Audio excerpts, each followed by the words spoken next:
Et si finalement, aucun travail n'était fait pour moi? Et si finalement je devais me contenter de faire un travail qui ne m'épanouit pas?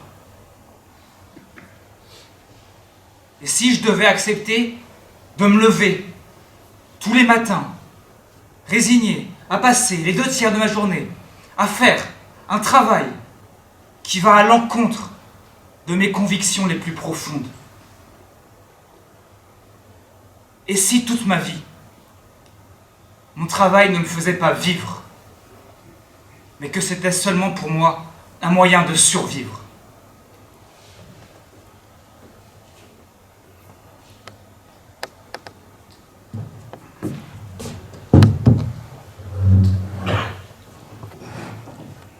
Bonjour à tous, je m'appelle Christian, et comme beaucoup d'entre vous déjà petits, je rêvais de faire plein de métiers.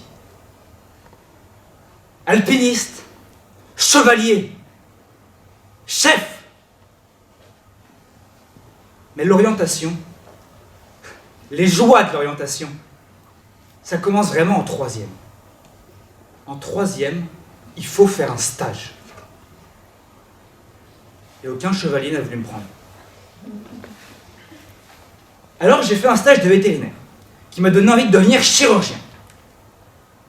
Mais un chirurgien qui découvre en ce monde que la SVT, disséquer des grenouilles. En tout cas, niveau orientation, retour à la case départ. Sauf qu'en terminale, il faut bien choisir quelque chose. Alors, le choix le plus simple, le choix le plus général, quand comme moi on a un parcours scientifique, c'est de faire prépa. Devenir ingénieur. Mais surtout 2 ans de plus pour réfléchir.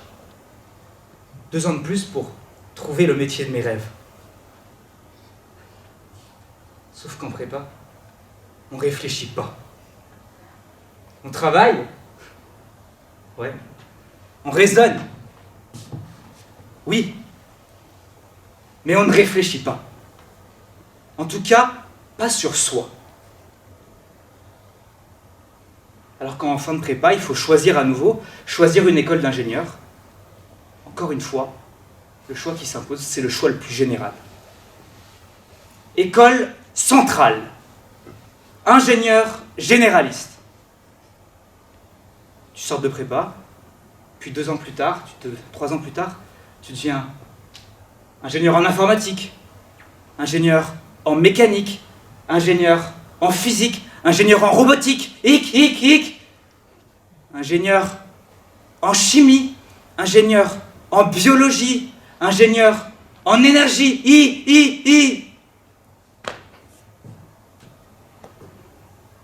Mais parmi tous ces horizons professionnels, parmi tous ces métiers qui s'offraient à moi, en y réfléchissant bien, aucun ne me plaisait. Alors j'ai testé. J'ai commencé à écrire un livre. Sauf que écrire un livre, c'est avoir des éditeurs. Toujours à vouloir apporter leurs petits commentaires, leurs petites modifications. Je me suis formé pour devenir formateur. Mais là, c'est des clients qu'il faut constamment aller chercher. Et si finalement, on laissait une chance à l'ingénieur qui sommeille en moi? Faire une alternance pour devenir chargé d'affaires dans le domaine du BTP. BTP, SVT, BTP. Toujours à devoir régler des urgences.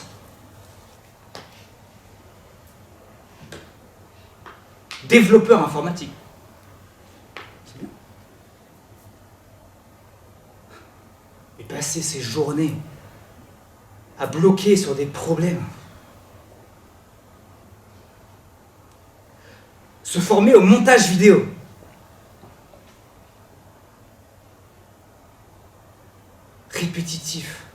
répétitif, lassant. En fait, devant vous aujourd'hui,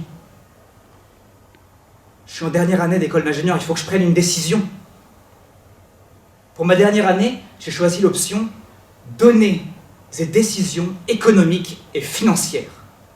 Défi.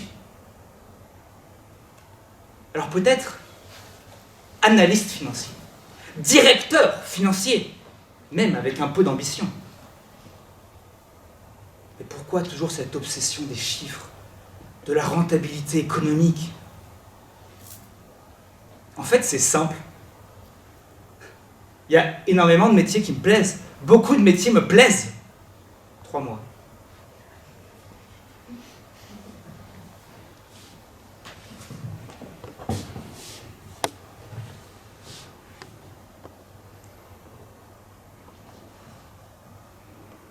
Et si finalement, je devais me contenter de faire un métier qui ne m'épanouit pas?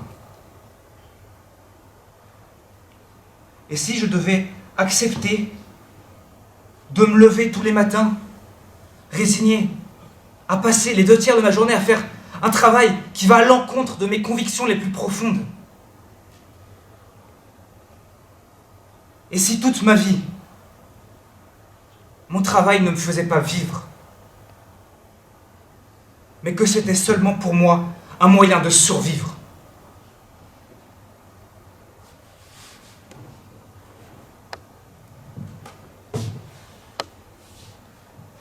Alors j'aurais pu me résigner.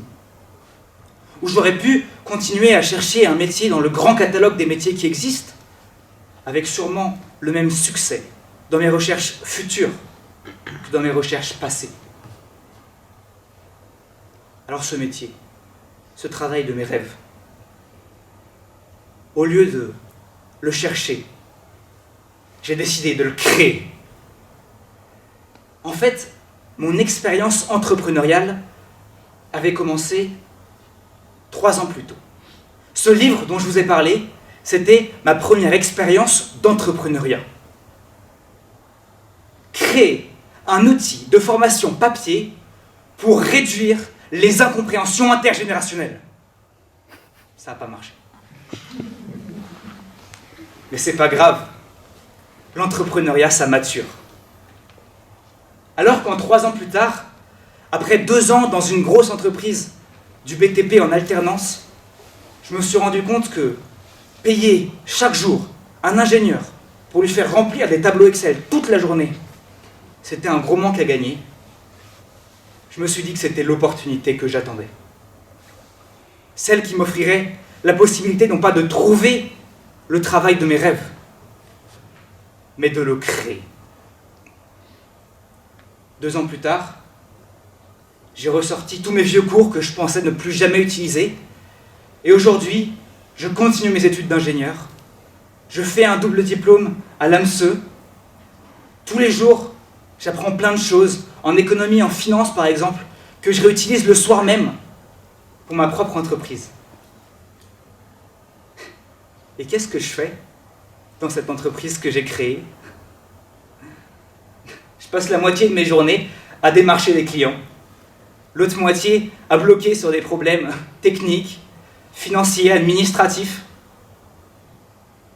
Et je suis bien obligé d'être obsédé par la rentabilité économique.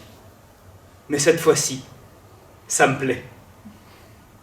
Je vis mon engagement comme un chevalier, je surmonte mes obstacles comme un alpiniste, et je suis enfin chef de moi-même.